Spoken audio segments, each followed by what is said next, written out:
মান্নত মানে। সন্তান যদি অসুস্থ হয়ে পড়ে কয় আল্লাহ যদি তুমি আমার বাবারে বাঁচাও, আল্লাহ আমার বাবার রোগ আমারে দিয়ে আমার বাবারে সুস্থ করে, এরকম করে মারা। নিজের রোগ বাবার সন্তানের রোগ আমারে দিয়ে আমার বাবারে বাঁচাও, আমার হায়াত তারে দিয়ে আমার বাবারে বাঁচাও। যদি আমার বাবা বেঁচে যায়, আমার সন্তান যদি বেঁচে যায়, তাহলে আমি জীবিত অবস্থায় 7 দিন কবরে থাকবো। তাই দেখছো কিরম ঠেক। এরকম মান্যতের মশালা আমার কাছে আসে, মিথ্যে কথা বলতেছি না। এই কত যে আসে মাঝে মাঝে উদ্ভট মানে এই মান্যতের কথা। একজনে মান্যত মানছে, হুজুর আমি নিয়ত করছি কাবা ঘরে একটা হেরিকেন দেব। কাবা ঘরে গেছি মানে হেরিকেন লাগাই কোন জায়গা? বাঙালি হেরিকেন কাবা ঘরে চলে? এ মান্যত মানছে, জানি কি এরবে? এরকম কঠিন কঠিন প্রশ্ন। 7 দিন কবরে তাজা অবস্থায় থাকবো, থেকে দেখছেন একদিন? আরে মরার পরে একদিন থাকবো কিভাবে, সেই চিন্তায় ঘুম হয় না। মরার পরই কিভাবে কবরে থাকবো একদিন, সেই প্রথম রাতটা নিয়েই চিন্তা। কবরের প্রথম দিন মার রব্বুকা মা দীনুকা ওমান হাদার রাজুলুল্লাযী বুইসা ফীকুম। 3টা প্রশ্নের জবাব আমাকে কবরে থেকে দিতে হবে। 3টা প্রশ্ন হবে আমার জন্য, আমার সামনে। এই 3 প্রশ্নের জবাব না দিতে পারলে আমার খবর আছে। ওই রাতটা, ওই দিনটা, প্রথম দিন কবরের ওই সময়টা নিয়ে চিন্তা করে তাই রাতে বিছানায় পিঠ দিয়ে ঘুম আসে না টেনশনে। যারা চিন্তা করে কথা কন না, ঠিক ঠিক না? যাদের মধ্যে চিন্তা আছে তারা ভয় পায়। আর তাজা 7 দিন কবরে থাকবা, এইরকম মান্যত যদি কেউ মানে, এই মান্যত পুরো করা লাগবে না, তার তওবা করে কিছু সদকা আল্লাহর রাস্তায় দিয়ে দিলে হবে। কিন্তু আব্দুল মুত্তালিবের মান্যত পুরো করা লাগবে, সাইবাতুল হামদের মান্যত পুরো করা লাগবে। 10টা পুত্র সন্তানের দোয়া করেছে আল্লাহর কাছে, আল্লাহ যদি 10টা পুত্র সন্তান দাও, একটাকে আমি তোমার রাস্তায় কুরবানি করে দেব। আল্লাহ টপ টপ করে একের পর এক 10টা পুত্র সন্তান দিয়ে দিয়েছে। জমজম খুব খনন করতে সন্তান লাগবে, এই জন্য 10টা সন্তান চাইছে। কয় বাব্বিটা মিলিয়ে এবার জমজম খুব আবিষ্কার করেও ফেলাইছে। এখন সন্তানরে কুরবানি দাও, কোনটারে কুরবানি দেবে? ভাগ্যক্রমে আস্তে আস্তে 10 নম্বর সন্তান আব্দুল্লাহর ভিতরে, ওই সাইবাতুল হামদের মধ্য থেকে, এতদিন অন্য কোনো সন্তানের ভিতরে প্রকাশ পায় নাই, আব্দুল্লাহর ভিতরে নূরে নবুয়তি চমকাইছে।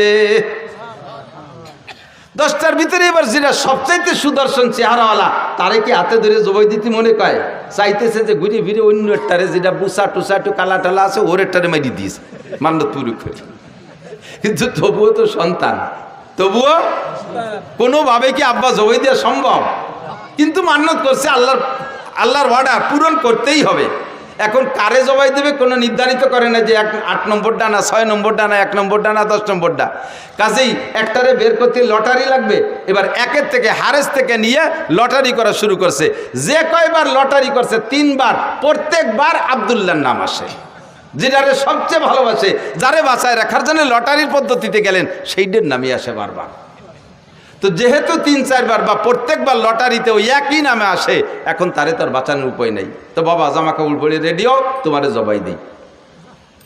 আল্লাহর হুকুম, আল্লাহর মান্যত পুরো করতে হবে। বাস্তব কাজেই ছেলেও কোনো দ্বিমত না করে জি আব্বা চলেন যাই, ছেলেকে নিয়ে গোটগাট করে রওনা দিয়েছে, কাবার পাশে নিয়ে তো জবাই করবে।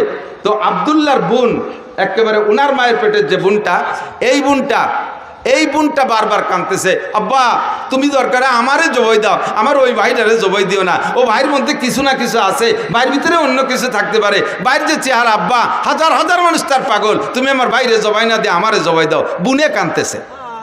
কয় মা সেটা তো আসলো না লটারিতে, তোর নামও তো লটারিতে টানিয়ে দেখলাম, তাও তো আসে না, কি করব? তখন আব্বা একটা পদ্ধতি অবলম্বন করেন, যদি এসে যায় ভাগ্য পরিবর্তন হয়েও যেতে পারে। 10টা উটের সাথে আর আমার ভাই আব্দুল্লাহর সাথে একটা লটারি টানেন। 10টা উট আর আব্দুল্লাহ, দুইজনের মধ্যে লটারি টানেন। সেই সময় একজন মানুষকে যদি কেউকে যদি কেউ হত্যা করতো, একজন মানুষের জীবনের বিচার 10টা উট। সেই জন্য 10 উটের সাথে লটারি টানতে বলছে। তো 10 উটে লটারি টানছে, এ জায়গা 10 উটের নামে লটারি আসে নাই, আব্দুল্লাহর নামে শিখেছে।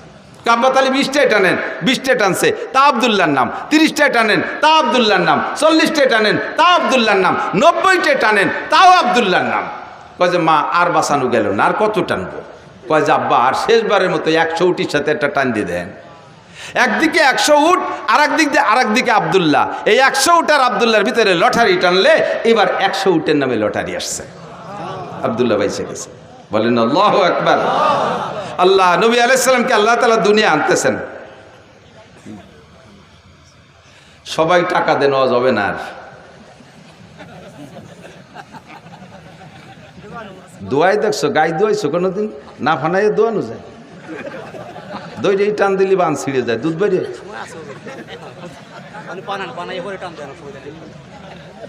আল্লাহ, একটু মিলাদ পড়ি নিয়ে মানুষ কয় যে কওমি হুজুরা মিলাদ পড়ে না, তাই মিলাদ পড়া শুরু হচ্ছে, তার মধ্যে এসে বাবা ঠেলি দিয়েছে না বাবা। আর অল্প একটু ভরিয়ে তারপরে জায়গায় চলে যাবেন ইনশাআল্লাহ। আমি যত ভালো আজ করি আপনারা খুশি হবেন বা আপনাদের প্রয়োজন মেটবে, কিন্তু গাইরেস্তের যে চাহিদা আছে তা পূরণ না করলে আমারে খাতি দেবে না। আল্লাহ কষ্ট নিয়েন না।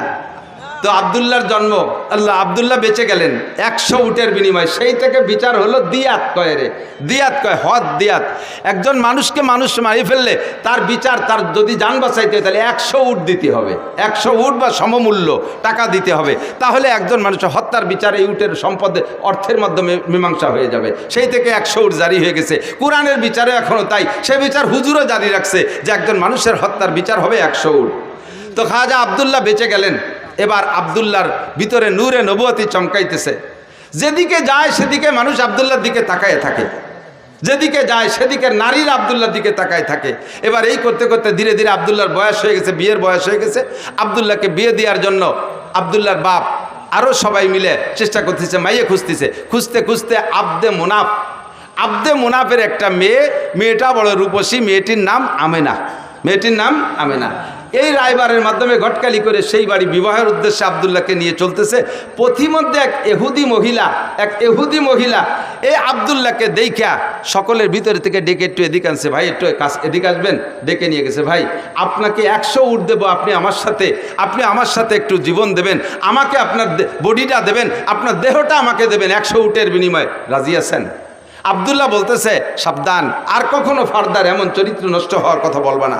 আমি জীবনে কোনোদিন আমার চরিত্রে একটা তিল পরিমাণ দাগ লাগাইতে দেই নেই, আমার পূর্বপুরুষের ভিতরে এই বদনাম নাই, আর তুমি এমন নোংরা প্রস্তাব দিচ্ছ আমাকে।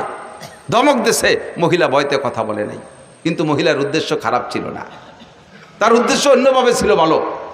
এবার আব্দুল্লাহ চলে গেছেন বিবাহের অনুষ্ঠানে, শ্বশুরবাড়ি চলে গেছে, বিয়ে হয়ে গেছে। আমেনাকে নিয়ে 3টি রাত সেখানে রাত যাপন করে তারপরে যখন ফিরে আসতেছে, ওই ইহুদি মহিলার বাড়ির কাছে আসলে এবার ইহুদি মহিলা আবারও আব্দুল্লাহকে ডেকে বলছে, ও ভাই এদিকে আসো, তুমি কোথায় গেছিলে? অমুক জায়গায় গেছিলাম। কি কারণে? বিয়ে করতে গেছিলাম। বিয়ে করছেন? বলে জি করছি। স্ত্রীর সাথে রাত যাপন করেছেন? বলে জি তা করেছি। সব আপনার চেহারায় ফুটে উঠতেছে, যেই নূর নিয়ে আপনি এখান দিয়ে গিয়েছিলেন সেই নূর আর এখন এদিকে আসে নাই, আপনার সেই চেহারা নাই, আপনার সেই নূরানি চেহারা কোনো না কোনো নারীর গর্ভের ভিতরে রয়ে গেছে। যেই গর্ভের ভিতরে রয়ে গেছে সেই গর্ভের সন্তানটা মুহাম্মদুর রাসূলুল্লাহ সাল্লাল্লাহু আলাইহি ওয়াসাল্লাম, নবী পাকের মিলাদ। এরপরে মহিলা বলতেছে, আল্লাহে আমি আপনার সাথে চরিত্র নষ্ট করার কোনো প্রস্তাব দিয়েছিলাম না, আমি 100 উটের জন্য দিতে চেয়েছিলাম। আপনার ভিতরে আখিরি নবী মুহাম্মদুর রাসূলুল্লাহ সাল্লাল্লাহু আলাইহি ওয়াসাল্লামের নমুনা আমি দেখতেছিলাম। আমার মনে আশা ছিল যে সেই নূরটা আমার গর্ভে আসতো, আপনি যদি আমার সাথে বিবাহে রাজি হতেন তাহলে আমার দেন মোহরের দাবি ছেড়ে দিয়ে আপনাকে আমি 100 উট দিতাম, ওই নূরটা আমার পেটে নেওয়ার জন্য। যেহেতু এখন অন্য জায়গায় চলে গেছে, এখন আপনাকে আমি একটি পয়সার বিনিময়েও আপনাকে আমি বিয়ে করতে রাজি না। আব্দুল্লাহ থেকে চলে গেছে আমিনার গর্ভে। সময় পুরি গেল, নবী আলাইহিস সালাতু ওয়াস সালামের জন্ম হবে। এই জন্মের কিছুদিন আগে হুজুরের আব্বাজি ব্যবসায় যে সেখানে ইন্তেকাল করেছেন। হুজুরের আব্বা আর আসেন নাই, মদিনার পথে ইন্তেকাল করেছেন। এরপরে নবী আলাইহিস সালামের জন্ম হলো। নবী আলাইহিস সালামের জন্ম যখন হয়, কেসরার সিংহাসনে পাথর লাগানো ছিল, যেই পাথরকে তারা পুজো করত, যেই পাথরকে শ্রদ্ধা করত, পাথর থেকে লাইট চমকাইতো। নবী আলাইহিস সালাতু ওয়াস সালামের জন্মের সাথে সাথে আরশে আজিমের মালিকের কুদরতি সিস্টেমে ওখান থেকে 14 খান পাথর খসে পড়ে গেছে। শিখা চিরন্তন নামে একটা আগুন জ্বালাইতে 1000 বছর পর্যন্ত। নবী আলাইহিস সালামের জন্মের সাথে সাথে এই 1000 বছরের যে শিখা চিরন্তন, যাকে অমুসলমানরা পূজা করত, ধম করে সঙ্গে সঙ্গে নিভে গেছে। আল্লাহু আকবার। আমার নবীর জন্ম হলো দুনিয়ায়, আসমান জমিন সব সুরভিত হলো, ফেরেশতারা নারায় তাকবীর দিচ্ছে, জিন্দা যারা টের পাইছে তারা সন্তুষ্ট খুশি হচ্ছে। এভাবে বিভিন্নভাবে নবী আলাইহিস সালাতু ওয়াস সালামের যে ভবিষ্যৎ উজ্জ্বল হবে এটা অনেকেই টের পাচ্ছে, বিশেষ করে ইহুদি আর নাসারারা। লম্বা কিসসা সবটুক বলা যাবে না। নবীর জন্ম হয়ে গেল। নবী আলাইহিস সালাম মায়ের গর্ভে যতদিন ছিলেন, আরে ভাই খেয়াল করেন, মায়ের গর্ভে থাকলে বাচ্চা মাতৃ গর্ভে থাকা অবস্থায় মায়ের একটু বিরক্ত লাগে না? নবী আলাইহিস সালামের মা কখনো বিরক্ত বোধ করেন নাই। এবং জন্মের সময় সব নারীদের রক্তক্ষরণ হয়। আমার নবীর জন্মের পরে নবীর মায়ের পেট থেকে কোনো রক্তক্ষরণ হয় না, কোনো নিফাসের রক্ত হয় নাই। বাচ্চাকে মায়ের পেট থেকে নাড়ি কেটে পৃথক করা লাগে। নবী আলাইহিস সালাম নাড়ি কাটা অবস্থায় জন্ম নিয়েছেন। বাচ্চারা একটু বড় হওয়ার পরে 6-7 বছরের ভিতরে খাতনা করাইতে হয়। কয় বছরের ভিতরে? 6 থেকে 7 বছরের মধ্যে খাতনা। আসলে বয়স কোনো লিমিটেড না, নিয়ম হলো পুত্র সন্তানদেরকে আমাদের মুসলমানদের সুন্নত হলো খাতনা করানো, ইব্রাহিম আলাইহিস সালামের সুন্নত। তা খাতনা করাইতে কোন বয়সে? মানুষের সামনে বাচ্চাটার প্যান্ট খুলতে গেলে, পরনের কাপড় খুলতে গেলে যখন লজ্জা বোধ করে, তার সেই লজ্জার টাইমের ভিতরে তারে খাতনা করাই দিতে হয়। তো লজ্জা বোঝে কোন সময়? 2-3 বছরের লজ্জা বোঝে, 3-4 বছরের লজ্জা বোঝে, 5 থেকে 6-7-এর ভিতরে সে লজ্জা বোঝে। মানুষের সামনে এবার প্যান্ট খুলতে গেলে, আমার ছেলেরে নিয়ে গেছে নদীর ঘাটে গোসল করতে, যে বললাম আব্বু তোমার শুকনো প্যান্টটা খুলিয়ে গোসল করো, সে সময় তার 6-7 বছর বয়স। ওরে আমি খোলার জন্য চেষ্টা, তুমি চিবিয়ে দূরে দেয় না, আমি বলবো না, আঞ্চির মধ্যে ন্যাংটা হবো না। বুঝলাম তোর মুসলমানি দেওয়ার বয়স হয়েছে। এই বয়সের মধ্যে মুসলমানি দিতে হয়। যদি মশালা এইটাই হয় যে মানুষের সামনে শরমগা বের করতে যখন লজ্জা পায়, ওই সময় তারে খতনা দিয়ে দিতে হয়, তাহলে আমাদের দেশের বর্তমান ছেলেদেরকে 20-22 বছরও মুসলমানি দেওয়া যায় না। কারণ 5-7 জন গোল হয়ে দাঁড়াইয়ে সেন্টারে দাঁড়ায় পেশাব করে, একে অপরের শরমগা দেখে একটুও লজ্জা পায় না। রাস্তার পাশে দাঁড়াইয়ে চেনটানি দিয়ে আশাইল বাগান ভিজে দিচ্ছে, সেচ দিয়ে দিচ্ছে, একটুও লজ্জা পায় না। কাজেই তাদের আর মুসলমানির বয়স এখনো পর্যন্ত হয় না, তাই নাকি? আমার নবীকে কোনো দুনিয়ার মানুষের সামনে তার শরমগা খুলবে না, বিদায় আল্লাহ তাআলা তাকে জন্ম থেকেই এটা হেফাজত করেছে। জন্মসূত্রে নবী খাতনা করা অবস্থায় জন্ম নিয়েছেন। যদি কেউ জন্মসূত্রে কোনো বাচ্চা খাতনা অবস্থায় জন্ম নেয়, আমাকে দেশে পীরির সুন্নত হয়েছে। কোনো পীরির কোনো সুন্নত আছে না, এটা কাজ সুন্নাত, নবীর সুন্নাত। নবী এইভাবে জন্ম নিয়েছিলেন, তোমার বাচ্চাটা সেভাবে জন্ম নিয়েছে। এটা বড় ভাগ্যবান সন্তান হতে পারে, একটু শুকর আদায় করি আলহামদুলিল্লাহ। আল্লাহু আকবার। এরপরে ধীরে ধীরে নবী বড় হইলেন। নবী পাক সাল্লাল্লাহু আলাইহি সাল্লাম যখন 3 মাস বয়স, সেই সময় ওই দেশের নারীদের প্রথা ছিল নিজেদের সন্তানদের দুধ নিজেরা খাওয়াইতো না, অন্য মহিলাকে পয়সা দিয়ে তাকে দিয়ে দুধ খাওয়াইতো। তো হুজুরের আব্বা নেই, হুজুরের গার্জিয়ান হুজুরের দাদা সাইবাতুল হামদ আব্দুল মুত্তালিব, হুজুরের চাচা খাজা আবু তালেব তায়েব থেকে, কবিলায় বনি সাদ থেকে, তায়েব থেকে এবছর গিয়েছি আলহামদুলিল্লাহ। হজের পরে উমরায় গিয়েছিলাম, আগে পরে কখনো যাইতে সুযোগ পাইনি। কবিলায় বনি সাদ হালিমা সাদিয়ার বাড়ি দেখতে গেছিলাম। ঘরবাড়ি নাই সে জায়গা, কিছু পাথর দিয়ে একটু নমুনা বানায় রাখছে যে এখানে হালিমা সাদিয়ার বাড়ি ছিল। ওর পাশেই কবিলায় বনি সাদ আছে, যেই বংশের মেয়ে উনি। তো দুর্বল গরিব মানুষ, একটা দুর্বল উট নিয়ে গেছে, হাঁটতে পারে নাই, উটেরও স্তন শুকোয় গেছে, উটের বাচ্চাও তার মায়ের দুধ পায় না। আর হালিমা সাদিও না খাওয়ার কারণে নিজের স্তন শুকোয় গেছে, ওনার একটা বাচ্চা আব্দুল্লাহ, সেও দুধ পায় না। এমতো অবস্থায় গেছে মক্কায় একটা বাচ্চাকে কিনে এনে কিছু পয়সার বিনিময়ে তার একটু দুধ খাওয়াবে।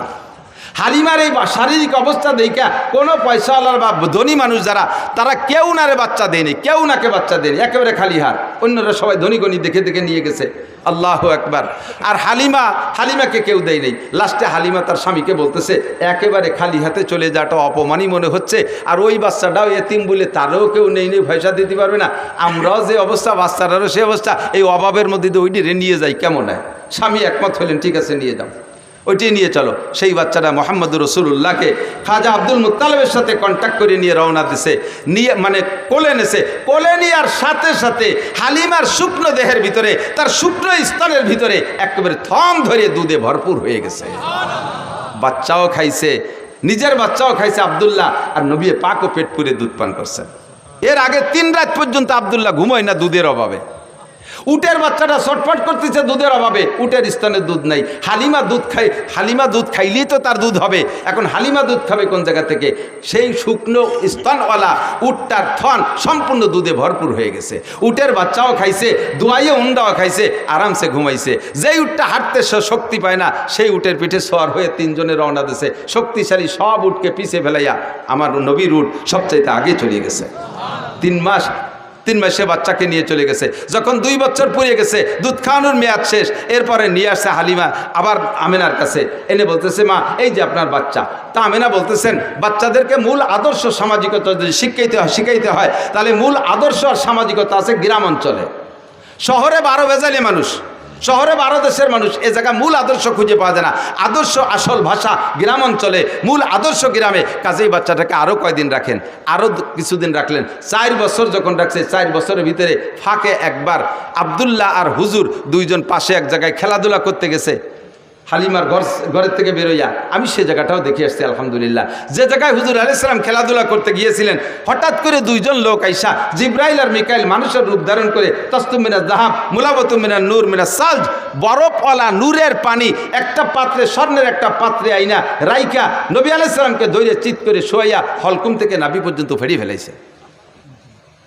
এই ফাড়া দেখা আব্দুল্লাহ দৌড়ে চলে গেছে মার্গো, মা দুইটা লোক আইসা আমার বাইরে বুক ফাড়ি ফেলাইছে, আমার বাইরে ফেলাই দিল। হালিমা আর তার স্বামী দুইজন পাগলের মতো দৌড়ে গেছে, যে দেখে যে নবী আলাইহিস সালাম পড়ে আছে। এর ভিতরে কাজ সারি চলে গেছে, অপারেশন হয়ে গেছে। বুক ফাইড়া কলিজা বের করে, হাড় লাঞ্চ বের করে, ওই পানি ঠান্ডা পানির মধ্যে ভিজাইয়া ভালো করে নাড়াচাড়া করে, সুন্দর করে ধুয়ে মুছে পরিষ্কার করে, কলিজার ভিতরে আরেকটা অপারেশন করছে। তার ভিতরে ছোট্ট একটা রক্তের টুকরা ছিল, ওইটারে বের করে ফেলেছে। এইটা হলো নফস। এই রক্তের টুকরাটা নফসকে বের করে দিয়ে পরিষ্কার করে ভিতরে সেট করে দিয়ে বুকটারে ডলা দিছে, সুন্দর করে সে আগের মতো হয়ে গেছে। হুজুর উঠে চুপ করে বসে আছেন। হালিমা এসে, বাপ কি হয়েছে আব্বু, তোমার কি হয়েছে? তো কয় যে আমি তো দেখলাম দুইটা লোক আসলেন, এরপরে কি হয়েছে আমি তা কইতে পারি না। দেখে যে বুকের এখানে একটা দাগের মতো আসছে। যা বলছে আব্দুল্লাহ তাই। 3 মাসের বাচ্চার ভিতরে কোনো ইনসাফি মিজাজ হতে পারে, কোনো যোগ্যতা হতে পারে? 3 মাসের বাচ্চা বিচার ন্যায় বিচার বোঝে? আল্লাহ পাক রব্বুল আলামিন নবী পাককে জন্মসূত্রে এমন একটা চরিত্র দিয়ে তৈরি করেছেন, যার জন্মের পর থেকে কখনো এই চরিত্রের ভিতরে কেউ তিল পরিমাণ দাগ দেওয়ার সুযোগ নেই। আল্লাহ পাক বলেন, ওয়া ইন্নাকা লাআলা খুলুকিন আযীম, আপনাকে জন্মসূত্রে সর্বোত্তম চরিত্রের অধিকারী করে বানাইছি। জন্মসূত্রে আপনি ন্যায় বিচারক, জন্মসূত্রে আপনি আখলাকি, জন্মসূত্রে আপনি শিষ্টাচারওয়ালা, জন্মসূত্রে সর্বোত্তম চরিত্রের অধিকারী। 3 মাসে বাচ্চা আমেনার ঘরে যাইয়া কখনো আমেনার 2টা স্তনের দুধ খেয়ে সাবাড় করে দেয় নাই। নবী তো ইচ্ছা করলে করতে পারতেন, আমার দাদা টাকা দেবে, আমি কেন একটা দুধ পান করব? 2টা দুধ পেট ভরে খেয়ে থাকলে তার ছেলে খাবে, নইলে খাবে না, আমি তো টাকার বিনিময়ে খাবো। আমার নবী ইনসাফি মিজাজে কখনো হালিমার 2টা স্তন খান নাই, সর্বদা একটা স্তন খেয়েছেন। এবং তা কোন স্তন খেয়েছেন? যতদিন দুধ পান করেছেন ততদিন ডান স্তনের দুধ পান করেছেন, কখনো বাম স্তনে চাটা দেয় নাই। বাম স্তনের দুধ হারাম তা না, কিন্তু নবী পাক যে ডানপন্থী নবী, ডানওয়ালাদের নবী, ডানকে নবী ভালোবাসেন, এর প্রমাণ জন্মের পর থেকে প্রমাণ করানোর জন্য আল্লাহ পাক নবী পাকের স্বভাব দিয়েছে, জীবন ভরে ডান স্তনের দুধ খেয়েছেন, যতদিন দুধ খাইছেন। আর আব্দুল্লাহ বাম পাশেরটা খাইতেন। আল্লাহু আকবার। আমার এই নবীর চরিত্র সম্পর্কে জন্ম থেকে নিয়ে 40 বছর পর্যন্ত যে আখলাক, এই আখলাকের নাম হলো, এই স্বভাবের নাম হলো, আরবিতে কয় আখলাক। এটার নাম কি? আখলাক। আর আখলাক মানে একটু বোঝেন, প্রত্যেকটা মানুষেরই জন্মসূত্রে একটা আখলাক আছে। শুধু মানুষটা, সব প্রাণীরও আছে, প্রত্যেক প্রাণীরও জন্মসূত্রে আখলাক আছে। জন্মসূত্রে যে স্বভাবটা নিয়ে আসে এর নাম আখলাক। খিলকাত মানে জন্ম, জন্মসূত্রে স্বভাবের নাম হলো আখলাক। যেমন এদিক তাকান, মুরগির বাচ্চা ডিমিতে বেরোয়, মুরগির বাচ্চা ডিমিতে বেরোয় না? ডিমিতে বেরোইয়া ওর দুধ খাতি হবে না খুদ খাতি হবে, এর কোন স্কুলই পড়ানো লাগে? পড়ানো লাগে? সব মুরগির বাচ্চা জন্মের পরে 3 মাস দুধ খায় না? কথা কয় না? কি খায়? খুদ খায়। তো খুদ কিভাবে খাতি হবে, ও মুরগির বাচ্চার কোন কেজি স্কুলিতে শিখিয়ে দিছে? মুরগির বাচ্চার যে খুদ খাইতে হবে, এটা তারা কে শিখায়? আল্লাহ শিখায়। বলবেন যে বাড়ির মুরগিতে তার মা শিখিয়ে দেয়। হ্যাঁ, বাড়ির মুরগি তার মা শিখাই দেয় বাচ্চারা এইভাবে খুদ খাইতে হয়। বাড়ির মুরগিতে তার মা বাচ্চারা শিখাই দিল, কিন্তু পোলট্রি মুরগির মার নাম কি? তাকে কি মা আছে? কিন্তু তারা খায় কি খায় না? বরং গেছে বেশি খায়। এই খাওয়া শিখাইতেছে কে? যেই আল্লাহ শিখাইতেছে। এইটা হলো জন্মসূত্রে স্বভাবের নাম আখলাক। সব প্রাণী, স্তনপায়ী বা প্রাণীরা, তারা মায়ের স্তন থেকে দুধ খায়, বুকের ভিতরে নরম একটা বান গেলি চুষা শুরু করে, এটা ঠিক আছে। ছাগলের বাচ্চা জন্মের পরেও মায়ের স্তন মুখে দিলে সে চাটে, কিন্তু চাটার ফাঁকে স্তনেটা মুখ দিয়ে ধাক্কা দেয়, দেয় কি দেয় না? এই ধাক্কা শিয়ে দিল কিনা? এই যে ধাক্কা দেয়, এটা হলো তার আখলাক, এটাই তার স্বভাব। মানুষের বাচ্চা দেখবেন দুধ খায়, এক স্তন মুখে দিয়ে চাটে, ওই বাচ্চাটা মার আর এক দুধের বুটা এরম নাড়াচাড়া হতে তালে তাই, ওই বুটা নাড়াচাড়া দিলে ওই বুটার ভিতরে দুধ আসে, এলো পানায়। এটাই সিস্টেম, এটা আখলাক, এটা ওরা শিয়ে দেওয়া লাগে না, ঠিক না? এইরকম আখলাকগত দিক দিয়েও যদি বিবেচনা করেন, তাহলে আমার নবীর আখলাকের চাইতে জগতে আর শ্রেষ্ঠ আখলাক ওলা কেউ হইতে পারে? এই নবীর আখলাক নিয়ে যদি কেউ কটূক্তি করে, সমালোচনা করে, কেউ যদি গালি দেয় আর নিন্দা করে, তাহলে তার মুখে আমরা ময়লা মাখাইয়া জুতো মারি। কথা বলুন ঠিক না? আমার নবীর সম্পর্কে কেউ যদি কথা বলে, একটা ফুলের টুকা মারে, আমার জীবন দিয়ে তার প্রতিবাদ করতে প্রস্তুত যুবক। কথা বলুন ঠিক না? কখন আমরা এটা সহ্য করতে পারি না। এজন্য আপনাকে আমাকে আল্লাহ পাক রব্বুল আলামিন নবী মদিনায় যাওয়ার পরে মহব্বতের সাথে ডাক দিয়ে বলে, ইয়া আইয়ুহাল্লাযীনা আমানু, হে অন্ধ জগতের অটল বিশ্বাসী পাগলরা। কুরআন শরীফের ভিতরে যত আয়াত আছে ইয়া আইয়ুহাল্লাযীনা আমানু, এই আয়াতগুলো মদিনায় নাজিল হয়েছে। এর অর্থ হলো, হে অন্ধ জগতের অটল বিশ্বাসী পাগলরা, তোমরা নবীর সুন্নতের পর আমল না করলেও নবীর মহব্বত তোমার অন্তরে আছে। তুমি অন্ধ জগতের অটল বিশ্বাসী পাগল। কোন যুবক যদি মুসলমানের সন্তান যদি নামাজ নাও পড়ে, এমনকি কোন যুবক যদি মুসলমানের সন্তান নামাজ নাও পড়ে, রোজা নাও রাখে, টুপি জীবনে পরে নাই, দাড়ি জীবনে রাখে নাই, কোনোদিন সুন্নতে পোশাক পরে নাই, সে কোনোদিন ঢিলাকুলুক ব্যবহার করে নাই, একবারও জীবনে মেশাক মুখে দেয় নাই, কোনোদিন দস্তারখান বিছিয়ে খানা খায় নাই, সুন্নত নামাজ তো দূরের কথা, ফরজ নামাজও পড়ে না, রমজান মাসে রোজা রাখে না, মুসলমানের সন্তান নাম তার জামাল উদ্দিন, বাপের নাম কামাল উদ্দিন, এই মুসলমানের সন্তানের সামনে যদি আল্লাহর নবীরে কেউ গালি দেয়, মুসলমান যুবক বলো, তাহলে তোমার জীবনের শেষ বিন্দু রক্ত দিয়ে প্রতিশোধ নিবা কি নিবা না? নবীকে দেখি নাই, মোহাব্বত আমার অন্তরে আছে, যদিও নফসের ধোঁকায় পড়ে শয়তানের প্রেমে পড়ে আমি সুন্নতের আমল করতে পারি না। তবে মুসলমান যুবক ভালো করে মনে রাখো, দুনিয়ায় তুমি কার কাছ থেকে আদর্শ শিখবা? এমন একটা মানুষ আল্লাহ দুনিয়ায় পাঠায় নাই যে একটা মানুষের গোটা জীবনের ভিতরে 800 কোটি 1000 কোটি মানুষের সমস্ত মানুষের চলার সংবিধান একজন মানুষ থেকে সম্পূর্ণ আসছে, এমন একজন মানুষ পাবেন না। রবি ঠাকুর বড় পণ্ডিত ছিল, অনেক পাণ্ডিত্যপূর্ণ কথা বলছে, তবে তার একার পাণ্ডিত্য দিয়ে কোনো দেশের সংবিধান তৈরি হতে পারে না। কাজী নজরুল পণ্ডিত মানুষ ছিল, তার পাণ্ডিত্য দিয়ে গোটা বিশ্ব চলতে পারে না। আরও যত বড় বড় বিজ্ঞানী চলে গেছে, একজনের পাণ্ডিত্য আর তার নীতি কথা দিয়া সারা দুনিয়ার মানুষ চলতে পারে না। কিন্তু আল্লাহ একটা মানুষই বানাইছে, যে একটা মানুষের গোটা জীবনের জন্ম থেকে মৃত্যু পর্যন্ত 63 বছরের হায়াতকে যদি কেউ স্মরণ করে, তাহলে 800 কোটি না 8 লক্ষ কোটি মানুষও যদি আসে, তাও ওই একটা মানুষের ভিতরে, একটা মানুষের থেকে সমস্ত মানুষের চলার পাথও সংগ্রহ করতে পারে কি পারে না? সারা দুনিয়ার সমস্ত মানুষের আদর্শ একটা মানুষের ভিতরে। আমার নবীর আদর্শ লক্ষ্য করেন, এদিক তাকান। নবী পাক মানুষকে সালাম দিয়ে সাক্ষাৎ করতেন। কতক্ষণ কি দিয়ে? আর এই ইদানিংকালে এই কবেতে শুরু হয়েছে আমি তা কইতে পারি না। জেনারেল সংবর্ধনা, জেনারেল মানে ডিপার্টমেন্টে যারা আছে, সুন্নত বাদ দিয়ে যারা অন্য জাতি আছে, তারা সম্মান প্রদর্শন বা সাক্ষাতের সূচনাটা কি দিয়ে করে? 1 চড় 1 লাথি। সেনাবাহিনীতে দেখেন নাই, হলিন্দে দাঁড়াইছে, অফিসার যখন আসে তখন কি করে? চড় দেখাই দিছে, দিতে পারলাম না, দেখে রেখেন। এরপরে গুম করে একটা লাথি মারে, কই লাথিটাও দিতে চাইছিলাম তা পারলাম না, এই জন্য মাটিতে দিলাম। 1 চড় 1 লাথিতে সম্মান প্রদর্শন, সাক্ষাৎ, এটা কোন আদর্শ হতে পারে? আমার নবীর আদর্শ আফসুস সালাম। সাক্ষাৎ হবে কি দিয়া? জোরে বলেন কি দিয়া? আরে কন্যা কি দিয়া? সালাম হবে, ক্লিয়ার সালাম। বলেন আসসালামু আলাইকুম ওয়া রাহমাতুল্লাহি ওয়া বারাকাতুহু। আমার নবী সালাম দিয়ে, কি সুন্দর কথা না? আপনিও উত্তর দিচ্ছেন ওয়া আলাইকুম আসসালাম ওয়া রাহমাতুল্লাহি ওয়া বারাকাতুহু। সেম একই কথা, একটু উল্টোভাবে বলছেন, তর্জমা একই। আপনার উপরে আল্লাহর পক্ষ থেকে শান্তি, রহমত আর বরকত নাজিল হোক। বলেন না সুবহানাল্লাহ? আমিও বলছি, আপনিও বলছেন। হুজুর বলেন আফসুস সালাম। বাপে ছেলেরে সালাম দাও, স্বামী স্ত্রীকে সালাম দাও, স্ত্রী স্বামীকে সালাম দাও, সন্তানরা আব্বারে সালাম দাও, দাদায় নাতিরে সালাম দাও, নানায় নাতিরে সালাম দাও, উস্তাদ ছাত্ররে সালাম দাও, ছাত্র উস্তাদরে সালাম দাও, চাচায় ভাতিজাকে সালাম দাও, সবাই সালামের প্রচলন দাও, তার মানে দোয়ার প্রচলন দাও। এত মানুষ যদি একে অপরকে দোয়া করে, আসমান থেকে রহমত আর বরকত নাজিল হইতে বাধ্য। পদ্ধতিরা কত সুন্দর না? এরপরে আসেন একটু সাক্ষাতের একটু মুসাফা করেন, হাতে হাত মিলিয়ে সুন্দর করে একটা জাকি দেন। আমার নবীর আদর্শ, হাতে হাত দিয়ে মুসাফা করে হাতে জাকি দিলে নবী বলেন হাতের থেকে সমস্ত সগীরা গুনাহ ঝরে পড়ে যায়। জাকিটা মাইপে জুবিয়ে দেবেন, আবার বেকায়দা জাকি দেবেন না। তাগলা 7 ফুটে জুয়নেরটা আমার মতো দুর্বল মৌলবীরা যদি হাত ধরেন খোট টান দেয়, তাহলে গুড়াইতে খুলিয়ে যাবে না। সিস্টেম না, হালকা করে এমন জোরে দেবেন না যে হাতের আঙ্গুলগুলো কলকল করে ভেঙে যায়। সুন্দর করে ভদ্রতার সাথে। আবার অনেকে মুসাফা করে এরকম আঙ্গুলির মাথায় দিয়ে, এটা মুসাফা হয়নি। দুইজনের বৃদ্ধাঙ্গুলের গুঁড়া এক জায়গায় মিশে যাবে, এভাবে সুন্দর করে হালকা করে একটু মৃদু চাপও দেবেন, হালকা একটা ঝাঁকি দেবেন মোহাব্বতের সাথে। সবচেয়ে সুন্দর 2 হাত দিয়ে করা, আপনারও 2 হাত, তারও 2 হাত। আর করোনার পরে তো মুসাফা হয়ে গেছে বক্সিন, দেখছেন না? বক্সিন দিয়ে মুসাফা হয়, বক্সিন হাতে না দিয়ে না হে দেওয়া উচিত। হাতের মধ্যে করোনা ঢুকছে, শয়তানি যত আইসে গেল না কয়ে পারি না।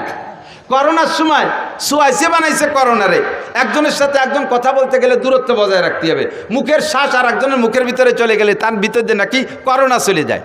আল্লাহর রহমতে করোনার বছর প্রত্যেক দিন আমাদের মাহফিল ছিল, একই মাইকে 5-6 জন বক্তা আমরা ওয়াজ করে গেছি। আমি কথা বলতেছি, হালকা হালকা থুকও ছিটতেছে, ওর মধ্যে যাচ্ছে, শ্বাস যাচ্ছে। আমার পরে আর একজন আসতেছে, প্রায় 500 বক্তার সাথে করোনা সিজনে ওয়াজ করলাম, এর একজনের কি করোনা ছিল না? তো ওর মধ্যে তো আমার নাহের মধ্যে করোনা গেল না। এত করোনা আসে কোন জায়গাতে? সম্পূর্ণ মিথ্যে কথা। স্কুল কলেজ ইউনিভার্সিটি সব বন্ধ করে দিয়েছিল, কেজি কিন্ডারগার্টেন সব বন্ধ, আমাদের মাদ্রাসাগুলো খোলা ছিল। আর মাদ্রাসা খোলা থাকার কারণে কেজি স্কুল প্রাইমারি বন্ধ হওয়ার কারণে ওই সময় ওরা তো যাইতে পারতেছে না, পোলাপান ঠেলিয়ে সব মাদ্রাসায় দিছে। বাড়ি থেকে স্কুলে 5-6 ঘন্টা থাকে, মা বাপ কিছুক্ষণ বিরত থাকে। আর স্কুল বন্ধ, সব বাড়ি থেকে, মা আটা আদাও চানাচুর খাবো, আব্বা আটা আদাও মামা খাবো, আম্মা আটা আদাও বড় মামা খাবো, নানা খাবো দাদা খাবো। এই খাতি খাতি মার আসল সাহেব, বাপের পকেট শেষ। দায় ঠিক কয় দেহ দিয়ে আশেপাশে মাদ্রাসা খোলা আছে নাকি, এ তোর বাড়ি রেখে টিকতে পারতেছি না। দাইবে এসে মাদ্রাসায় দিয়েছে, মাদ্রাসা ওভারলোড হয়ে গেছে, মাদ্রাসার ঘরের জায়গা কম, ছাত্র বেশি, সুতি দেবো কোন জায়গায়, কিভাবে রাখবো? ইলিশ পাইলিং জেলখানার মতো ক্যাসিং দিয়ে ঠ্যাঙের মধ্যে পা উড়িয়ে দিয়ে একটার সাথে একটা মিশাই কাজ করে ঠাইসে পাড়াইয়ে গাদায় ছোঁয়াই তুইছি, একটা নাকের নিঃশ্বাস বেরোইয়া আর একটা নাক দিয়ে দিয়ে পিছন দিয়ে বার হয়ে গেছে, তবু আল্লাহর মধ্যে করোনা হয়নি। কতক্ষণ ঠিক না? বয়তে যারা ডবল মাছ ঠুসি পড়ছো তারাই করোনায় মরছো। ইসলাম, আল্লাহ নবী বলেন ইসলামের মধ্যে সোয়াইসে বলতে কিছু নাই, ইসলামের মধ্যে লক্ষণ বলতে কিছুই নাই, সোয়াইসেও নাই, লক্ষণও নাই। রাতের বেলা লক্ষণ রে ভয় পায়, রাতের বেলা বুতুম পাখি ডাকে, আদওয়া হাম এরকা হাম বুম, বুতুম পাখি ডাকলে ওই আরবে প্রথা ছিল, বিল্ডিংয়ের ঘরের উপরে ছাদের উপরে কুক কুক করে ডাকলে কার জন্য আগা ফাদা হবে না, রোগ ব্যাধি হবে, কইতো না এরকম। এখনো গ্রামাঞ্চলে তো এই প্রথা চালু আছে, আদৌ বিশ্বাস করবেন না। সে ডাকতেছে রাতের বেলা, সে জিকির করে, কুক কুক করে জিকির করে। আর আপনি যদি কন যে ও রোগ ব্যাধি ডেকে আনতেছে, তো জিকির করবে কি? আপনি তো না হেতেল যে ঘুমাইছেন, ও তো একটু জিকির করে। তাও যদি আপনার রোগ আনে তাহলে আনলি আনো। কাউরা বাড়ির মধ্যে ডাকতে ডাকতে গেছে, কি যেন দুঃসংবাদ দিয়ে গেল। তা কাউও বাড়ির মধ্যে ডাকতে ডাকতে কি করে কা কা করে ডাকছে না? তা কাউও কি কাকা ছাড়া আর কি কোরআন শরীফ পড়তে পড়তে যাবে? তুমি মুসলমানের জীবনে আলহামদুলিল্লাহ পারো না, আর কাউরে দিয়ে কোরআন শরীফ পড়াচ্ছ। আর সে ডাকলি তোকে যদি গজব আসে তা আসুক, কিছু মনে করবে, এগুলো কিছুই না। ইসলাম যা বলতে চাইছি, এই সেই শেখে শুরু হয়েছে বক্সিং দে মুসাফা, এটা সম্পূর্ণ সুন্নতের খেলাফ। মুসাফা করবেন নিয়মতান্ত্রিক। এরপর একটু মোয়ানাকা, নবী পাক পাকে ভালোবাসা বিনিময়, সিনার থেকে সিনার সাথে মোহাব্বত বিনিময় করা হয়, গলার সাথে গলা মিশন, আরবিতে কয় মোয়ানাকা। উনুকুন মানে গর্দান, 2টা গর্দানকে মিলে নুকে বলা হয় মোয়ানাকা। এটা হবে সিস্টেম, প্রত্যেকের ডাইন পাশে একবার, প্রত্যেকের ডাইন পাশে আবার মুখস্থ করেন। মোয়ানাকা কয়বার? কুলাকুলি কয়বার? প্রত্যেকের ডাইন পাশে, আপনিও ডাইন আনবেন, আমিও ডাইন আনবো, তাহলে 1 পাশ হবে, 3 পাশ না, 1 পাশে গলা মিশিয়ে দেবেন, সুন্নাত। গলা মিশেবেন, পেট না। বুড়ি এত বড়, গলা মিশানো কত কঠিন না? পেটে পেটে 2 ঘষায় দিয়েছিলেন, এটা সুন্নতই নেই। মোয়ানাকা কুলাকুলি, স্বামীতে স্ত্রীর সাথে কুলাকুলি করবে, স্ত্রী স্বামীর সাথে করবে, তাই বলে কোনো দুলোভাই শালীর সাথে মোয়ানাকা করবে না, কুলাকুলি করবে না। ও জায়গা কুলাকুলি করলে কবিরা গুনাহ, জিনার গুনাহ। কথা বলুন ঠিক ঠিক না? স্বামী স্ত্রী কুলাকুলি করবেন, স্বামী স্ত্রী যখন কুলাকুলিতে গলা মিশেবেন, আল্লাহ ফেরেশতাদেরকে বলে, দায়িত্বশীল ফেরেশতাদেরকে, ওই দুডেরে নূরের পর্দায় ঘিরে দাও, গিরে দিয়ে তোমরা আর একদিক ফিরে চেয়ে থাকবো, ওদের কিন্তু ফিরবা না। ওরা ওই অবস্থায় সারা রাত যা করুক, ওকে আমল নামায় নফল নামাজ লিখতে থাকো। বলেন না সুবহানাল্লাহ? নবী পাকের আদর্শ সব জায়গায় সুন্দর না অসুন্দর? আমার এক হিন্দু ভক্ত আছে, অনেক হিন্দু ভক্ত আছে, ওই হিন্দু ভক্তরে কইলাম আমাদের ইসলাম তো সব জায়গা আছে, আমি একটা কয়ে দিতে পারি, যেখানে হাত দেবো সেই জায়গায় ইসলাম। সব জায়গায় দোয়া কালাম আছে না নাই? স্বামী স্ত্রী মিলনের আগেও দোয়া আছে না নাই? আল্লাহুম্মা জান্নিবনা শায়াতিন ওয়া জান্নিবিশ শায়াতিনা ফিমা রাযাকতানা। এসে গেলে একটু বলে যাই, মানুষের যখন স্বামী স্ত্রী মিলনে যায়, তখন চরিত্রহীন শয়তান ওই পুরুষের সাথে ওই একসাথেই মিলনে শরিক হয়ে যায়। তখন পুরুষের বীর্যই গর্ভধারণ করবে, কিন্তু শয়তান বা জিন যদি একসাথে করে তাহলে ওইটার সাথে ওই শয়তানের কিছু আসর থাকার কারণে ওই বাচ্চাগুলো রক চড়া হয়, মিজাজি হয়, একটু উগ্রপন্থী হয়। যেহেতু শয়তান তো গরম আগুনে তৈরি, তার কিছু প্রভাব ওর ভিতরে চলে আসে। এই শয়তানের হাত থেকে আপনার সন্তানকে পবিত্র রাখার জন্য নবী পাক দোয়া শিখে দিয়েছে। দোয়া পড়বা, আল্লাহুম্মা জান্নিবনা শায়াতিন ওয়া জান্নিবিশ শায়াতিনা ফীমা রাযাকতানা। আল্লাহ শয়তানের হাত থেকে আমাকে বাঁচাও, আর আমার যে সন্তান তুমি দিবা এরও শয়তানের হাত থেকে বাঁচাও। এমন একটা মুহূর্ত দোয়া। বাথরুমে ঢোকার সময় আমাদের নিয়ম আছে না নাই? এগুলো সব নবীর আখলাক। আল্লাহ নিজেই বলেছেন, লাকাদ কানা লাকুম ফি রাসূলিল্লাহি উসওয়াতুন হাসানাহ। আমার রাসূলুল্লাহর ভিতরে গোটা মানব জাতির উত্তম আদর্শ রয়েছে। বাথরুমে যাওয়ার সময় নবীর আদর্শ, বাথরুমে বসার সময় নবীর আদর্শ, বাথরুম